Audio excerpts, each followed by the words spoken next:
नमस्कार दोस्तों, मैं विकास शाक्य एक बार फिर से आप सबका स्वागत करता हूं अपने चैनल पर। और आज हम डिस्कस करने जा रहे हैं डेटा स्ट्रक्चर्स में पॉइंटर्स को, जो हम देख रहे थे एरे के लिए। आज उन पॉइंटर्स को, उन एरेज को हम डायनेमिक मेमोरी एलोकेशन के थ्रू कैसे एलोकेट करें उसके बारे में देखने जा रहे हैं। ठीक है, अभी तक आपने जो एलोकेशन की वो कुछ इस तरीके से थी कि आपने int asterisk P sorry int अगर आपने ऐसे लिख दिया A5, ठीक है, तो ये आपका एरे एलोकेट होता था स्टैक पे।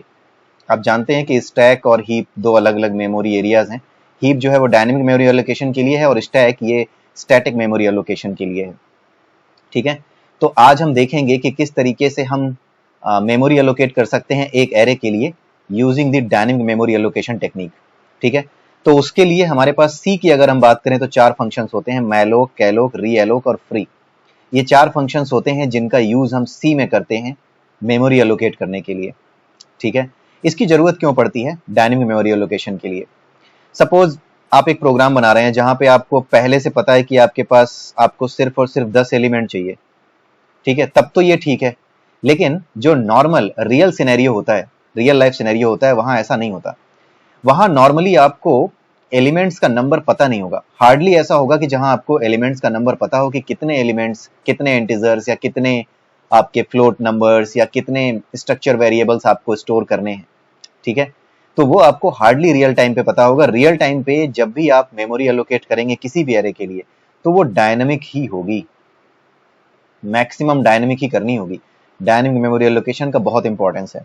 ठीक है, एक एग्जांपल मैं आपको देता हूं। जैसे आपका स्टूडेंट के रिकॉर्ड्स हैं, ठीक है, मान लीजिए स्टूडेंट के रिकॉर्ड्स हैं जिनका आप एरे बनाना चाहते हो।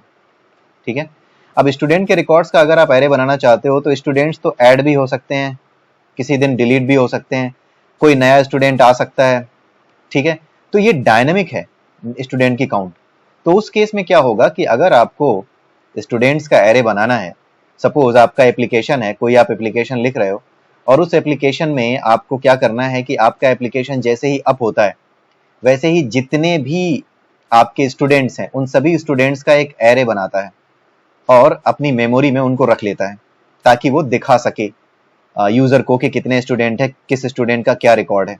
ठीक है, अब ये स्टूडेंट का रिकॉर्ड आप फिक्स नहीं कर सकते कि आपके यहाँ 100 स्टूडेंट ही हैं, 1000 ही हैं। किसी दिन हो सकता है 90 हो, किसी दिन आपके स्कूल में जो है आपके कॉलेज में स्टूडेंट की गिनती बढ़ने लगी और वो 1000 तक पहुंच गए। राइट, तो उस केस में क्या होगा? उस केस में आप लोकल एरे नहीं ले सकते, स्टैटिक एरे आप नहीं ले सकते। ठीक है, तो उस केस में आपको डायनेमिक एरेज का यूज करना होगा और वहां पे यूज में आते हैं मैलोक, कैलोक, रीएलोक और फ्री। फ्री का यूज करते हैं मेमोरी को फ्री करने में, जो एरे आपने अलोकेट किया है, मेमोरी जो अलोकेट की है। और अगर सी प्लस प्लस की बात करें तो न्यू और डिलीट है। तो आइए सबसे पहले मैलोक और कैलोक के बारे में देखते हैं। मैलोक का यूज करते हैं आप मेमोरी अलोकेट करने के लिए एक साइज ऑफ ब्लॉक के लिए। ठीक है, अगर आप चाहते हैं कि अगर आप इंटीजर का एरे बनाना चाहते हैं एक, ठीक है, डायनेमिक मेमोरी एलोकेशन करना चाहते हैं इंटीजर के एरे के लिए और वो 5 होना चाहिए उसका साइज। ठीक है, तो उस केस में आप क्या करोगे? जैसे ही मेमोरी एलोकेट करोगे, ये मेमोरी कहां पे एलोकेट होगी?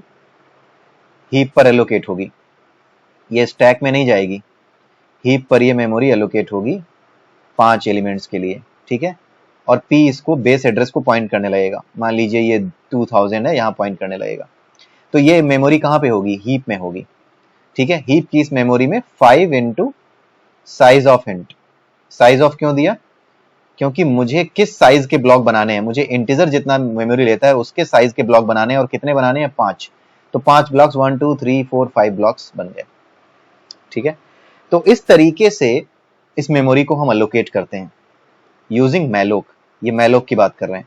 मैलोक के केस में क्या होता है, अगर आपने मेमोरी एलोकेट की है ना 5 की, जैसे यहां पर की है, तो यहां पर ये कुछ गार्बेज वैल्यूज के साथ, मतलब इसमें कोई वैल्यू नहीं जाएगी, कुछ गार्बेज वैल्यूज के साथ इनिशियलाइज होगा। और ये रिटर्न क्या करेगा? अगर ये मेमोरी एलोकेट कर पाया तब तो ये पॉइंटर रिटर्न करेगा, एड्रेस रिटर्न करेगा, अगर मेमोरी एलोकेट कर पाया तो। अगर नहीं कर पाया, मान लीजिए आपके सिस्टम में मेमोरी कम हो गई और उसकी वजह से ये एलोकेट नहीं कर पाया, तो क्या रिटर्न करेगा? तब ये नल रिटर्न करता है, नो एलोकेशन। अगर ये एलोकेट नहीं कर पाया तो ये क्या रिटर्न करता है? मैलोक नल रिटर्न करता है। तो यहां पर अगर ये मेमोरी एलोकेट नहीं कर पाया तो ये क्या करेगा? ये नल रिटर्न कर देगा। ठीक है, तो इस तरीके से ये आपका मेमोरी एलोकेशन करता है मैलोक। और एक चीज आप ध्यान में रखिएगा कि अगर ये आप साइज ऑफ इंट नहीं देते, आप सिर्फ यहाँ पे 5 दे देते हैं, तो ये 5 बाइट्स एलोकेट करेगा। ठीक है, 5 बाइट सिर्फ एलोकेट करेगा, 1 2 3 4 5। तो ये 4 बाइट्स तो हो जाएंगे इंटीजर के लिए, लेकिन ये 5वीं बाइट इंटीजर के दूसरे इंटीजर के काम नहीं आएगी, तो ये तरीका सही नहीं है। तो इस केस में आपका प्रोग्राम क्या कर सकता है, क्रैश कर सकता है अगर आप इसको रन टाइम पे चलाते हैं तो। और आप ये सोचते हैं कि आपने 5 इंटीजर एलोकेट किए हैं, नहीं, आपको अगर एलोकेट करना है 5 इंटीजर के लिए मेमोरी, तो 5 इंटू साइज ऑफ इंट ये आपको देना पड़ेगा, नहीं तो ये एलोकेट नहीं करेगा। ठीक है, अब बात करते हैं कैलोक की। ठीक है, मैलोक के बारे में आपने एक चीज नोट कर ली, ये गार्बेज स्टोर करता है बाय डिफॉल्ट। आपको इसमें वैल्यू देनी होगी, नहीं तो इसमें गार्बेज रहेगा। अगर आप इसको प्रिंट कराएंगे तो कुछ गार्बेज वैल्यूज आएंगी। कैलोक की बात करते हैं। कैलोक क्या करता है कि 2 आर्गुमेंट्स लेता है। पहला आर्गुमेंट होता है नंबर ऑफ ब्लॉक्स, कितने ब्लॉक्स एलोकेट करते हैं, और दूसरा आर्गुमेंट होता है कि कितने साइज के। ठीक है, तो जो हमने यहाँ पे 5 इंटू साइज ऑफ इंट से किया था, वो यहाँ पे 4 इंटू साइज ऑफ इंट के बराबर आप यहाँ पे कर रहे हो। ठीक है, तो ये क्या करेगा, 4 के बराबर मेमोरी एलोकेट करेगा, 1 2 3 4। ठीक है, और इनको 0 से इनिशियलाइज कर देगा, गार्बेज से इनिशियलाइज नहीं करेगा। जब भी आप कैलोक का यूज करेंगे तो वो 0 से इनिशियलाइज करता है, वो गार्बेज से इनिशियलाइज नहीं करता। और ये क्या किया इसने, 4 और कितने साइज का, 4 बाइट्स का, तो ये 16 बाइट्स यहाँ पे एलोकेट कर देगा। 4 बाइट्स के इंटीजर्स के लिए मेमोरी एलोकेट करो, 4 इंटीजर्स के लिए, 4 इंटीजर्स के लिए मेमोरी एलोकेट करो, इसका ये मतलब है। 4 पहला आर्गुमेंट कितने ब्लॉक्स, और दूसरा आर्गुमेंट किस साइज के। तो साइज ऑफ इंट यानी इंटीजर जितना साइज लेता है मेमोरी में, उतने कितने ब्लॉक, 4 ब्लॉक। तो 4 इंटीजर्स आप स्टोर कर सको, इसके लिए ये एरे क्रिएट कर देता है। ठीक है, और ये 0 से इनिशियलाइज करता है। ये वाला 0 से इनिशियलाइज नहीं कर रहा था, ये गार्बेज से इनिशियलाइज कर रहा था मैलोक, लेकिन कैलोक आपका 0 से इनिशियलाइज करता है। इस चीज को आप हमेशा ध्यान रखिएगा। ठीक है, ये इसके साथ भी वही है, अगर ये मेमोरी एलोकेट कर पाया तो एड्रेस रिटर्न करेगा, और अगर नहीं कर पाया तो क्या करेगा, नल रिटर्न करेगा। इसलिए इसको यूज करने से पहले आप हमेशा नल का चेक लगाइए। ठीक है, तो ये नल रिटर्न करेगा। अब हम देखते हैं री एलोक। मान लीजिए कि आपने क्या किया था, जो पी था इसको मैलोक से एलोकेट किया था, ठीक है, या फिर कैलोक से एलोकेट किया था। ठीक है, अगर आपने मैलोक या कैलोक से एलोकेट किया था, सपोज कीजिए कि आपने क्या किया था, यहाँ पे 1 2 3 4 5 बाइट्स एलोकेट की थी, किससे, मैलोक से या कैलोक से। तो मैलोक या कैलोक किसी से भी 5 बाइट एलोकेट की थी, ठीक है, इंटीजर के लिए। और अगर आपने री एलोक यूज कर दिया, तो री एलोक करता क्या है कि इस पूरी मेमोरी एरिया को फ्री कर देता है, पहले खाली कर देता है, और जो कुछ आपने दिया है, सपोज आपने यहाँ पे 6 दे दिया, तो वो 6 यहाँ पे एलोकेट करके 1 2 3 4 5 6, वो 6 के लिए मेमोरी एलोकेट करके क्या करेगा, आपको एक पॉइंटर रिटर्न कर देगा। ठीक है, एक पॉइंटर पी रिटर्न कर देगा, यानी ये पी की वैल्यू बदल जाएगी री एलोक के बाद। मैलोक से अगर आपने एलोकेट किया था, तो जो कुछ भी एड्रेस इसको मिला था, वो एड्रेस अब री एलोक के बाद बदल जाएगा, क्योंकि मैलोक और कैलोक से जो जगह बनी थी उसको ये गायब कर देगा। और जरूरी नहीं है कि अगली बार भी वो इसी जगह पर मेमोरी एलोकेट करे, इसीलिए जो नया पॉइंटर आएगा वो नई मेमोरी रखेगा, नया एड्रेस रखेगा। ठीक है, और अगर आपने मैलोक या कैलोक से रीएलोकेट नहीं, अगर आपने मैलोक या कैलोक से एलोकेट नहीं किया था, तो क्या करेगा, तो क्या ये एरर रिटर्न करेगा, नहीं, उस केस में ये एरर रिटर्न नहीं करेगा। ये सिंपली जितना आपने कहा है उतनी मेमोरी एलोकेट कर देगा, यानी 6 के लिए मेमोरी एलोकेट कर देगा, और पॉइंटर यानी एड्रेस रिटर्न कर देगा। अगर ये मेमोरी एलोकेट नहीं कर पाया रीएलोक, तो ये क्या करता है, नल रिटर्न करेगा बाकियों की तरह। ठीक है, ये चीज होती है। ठीक है, आई होप कि आप ये समझ गए होंगे कि ये कैसे काम करता है। ठीक है, अब हम बात करते हैं फ्री की। बहुत ज्यादा समझाने को इसमें नहीं है, फंक्शंस हैं, आप इसको यूज करके देख सकते हैं, मैलोक, कैलोक, रीएलोक एंड फ्री को, और किस तरीके से हमने इसको यूज करना है प्रोग्रामेटिकली, ये मैं आपको नहीं बताने जा रहा, क्योंकि सी के कोर्स में आपने इसको पढ़ा हुआ होगा, इसलिए मैं आपको प्रोग्रामेटिकली इसमें नहीं बताऊंगा। कुछ प्रोग्राम्स जब हमारा एरे और पॉइंटर्स, एरे को लेकर के जब हमारा चैप्टर खत्म हो जाएगा, उसके बाद मैं कुछ प्रोग्राम्स आपके लिए लेकर के आऊंगा। उसके लिए एक दो वीडियोस बनाऊंगा, उसमें कुछ प्रोग्राम्स हम बनाएंगे, कुछ प्रॉब्लम्स को सॉल्व करने की कोशिश करेंगे। ठीक है, अब हम बात करते हैं फ्री की।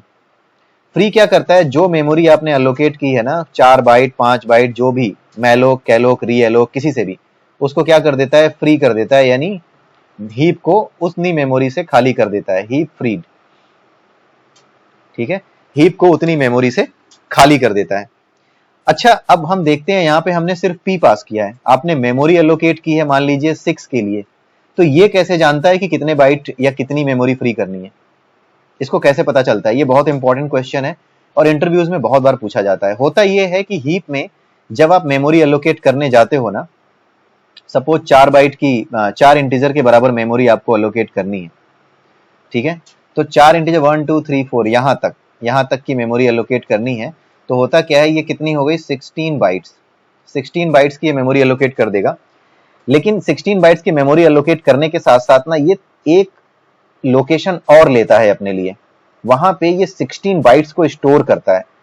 ठीक है, मतलब जहां पर मेमोरी एलोकेट करता है वहां पर एक 16 बाइट, मतलब कितनी बाइट आपने एलोकेट की है उसकी इंफॉर्मेशन भी रखता है। ठीक है, इसीलिए जब आप फ्री पी करने जाते हो ना, तो पी के पास एंड में ये इंफॉर्मेशन रहती है कि कितना मुझे फ्री करना है। तो फ्री पी जब करते हो तो ये क्या करता है, इसको पता होता है कि मुझे 16 बाइट फ्री करना है फ्रॉम बेस लोकेशन, इसलिए ये 16 बाइट फ्री कर देता है। और ये पी ही जब आप एलोकेट करते हो मेमोरी ना, चाहे री एलोक से करो, चाहे मैलोक से करो, चाहे कैलोक से करो, उसी टाइम पे पी में एंड पर या फिर बिगनिंग में ये इंफॉर्मेशन स्टोर होती है। कहां पे होती है, डिपेंड ऑन कंपाइलर, बट हाँ ये इंफॉर्मेशन पी के पास रहती है जिस पॉइंटर से आपने एलोकेट किया है। तो जब आप फ्री करने जाते हो तो ये उस इंफॉर्मेशन को पढ़ लेता है कि कितने बाइट्स मुझे फ्री करने हैं और उतनी ही बाइट्स ये फ्री करता है। इसी तरीके से फ्री जान रहा होता है। और इसी तरीके से आपका जो न्यू एंड डिलीट है, जो कि C++ में यूज होते हैं, C++ में न्यू और डिलीट यूज होते हैं मेमोरी एलोकेट करने के लिए। तो उस केस में क्या होता है आपका, ये जो है इंटीजर जिस तरीके से आप एलोकेट कर रहे हो, न्यू इंट कर रहे हो या एरे वो कर रहे हो, वहां पर भी यही चीज लागू होती है। और इसी तरीके से डिलीट जान रहा होता है कि कितनी मेमोरी फ्री करनी है। लेकिन न्यू और डिलीट के केस में आपको ये याद रखना पड़ता है, न्यू का यूज तो आप वैसे ही करते हो जैसे आप कर रहे हो मेमोरी एलोकेट करने के लिए। सबसे अच्छा फायदा यहाँ ये होता है कि टाइप कास्ट नहीं करना होता है, टाइप कास्ट नॉट रिक्वायर्ड। जैसे वहां पे आप इंट एस्ट्रिक कर रहे थे ना, तभी वो इंटीजर का ले रहा था एड्रेस टाइप। ठीक है, जैसे ये है इंट एस्ट्रिक, ठीक है, इंट एस्ट्रिक ये जो ले रहा है, ये यहाँ पे जरूरत नहीं पड़ती न्यू और डिलीट में। तो यहाँ पर भी डिलीट उसी तरीके से काम करता है, बट आपको ये ध्यान देना पड़ता है कि अगर आपने इंटीजर एरे लिया है या किसी भी तरह का एरे लिया है, कैरेक्टर हो इंटीजर हो, तो वहां पे डिलीट का यूज आप करते हो इसका इस्तेमाल करके, इस सबस्क्रिप्ट ऑपरेटर का, इसको यूज करिएगा, नहीं तो मेमोरी डी एलोकेटेड रह जाएगी अगर ऐसा नहीं करते। और क्या होगा, मेमोरी डी एलोकेटेड रह जाने के साथ साथ क्या होगा, अगर डी एलोकेटेड रह गई तो ऐसी मेमोरी को क्या कहते हैं, डैंगलिंग पॉइंटर, डैंगलिंग मेमोरी। और ये ठीक नहीं होती आपके प्रोग्राम के लिए, डैंगलिंग मेमोरी क्रिएट होती जाती है, अननेसेसरी मेमोरी ये खाता रहता है। ठीक है, तो आज हमने ये चीजें देखी हैं, न्यू डिलीट और ये जितने भी एरे एलोकेट करने के, एरे के लिए मेमोरी एलोकेट करने के लिए जो ऑपरेटर्स होते हैं उनको देखा है। अगले वीडियो में हम देखेंगे कि 2 डायमेंशनल एरेज को किस तरीके से मेमोरी एलोकेशन होती है और किस तरीके से हम पॉइंटर्स के थ्रू 2 डायमेंशनल एरेज को एक्सेस कर सकते हैं। तो तब तक के लिए have a nice day, bye bye and keep sharing my videos, bye.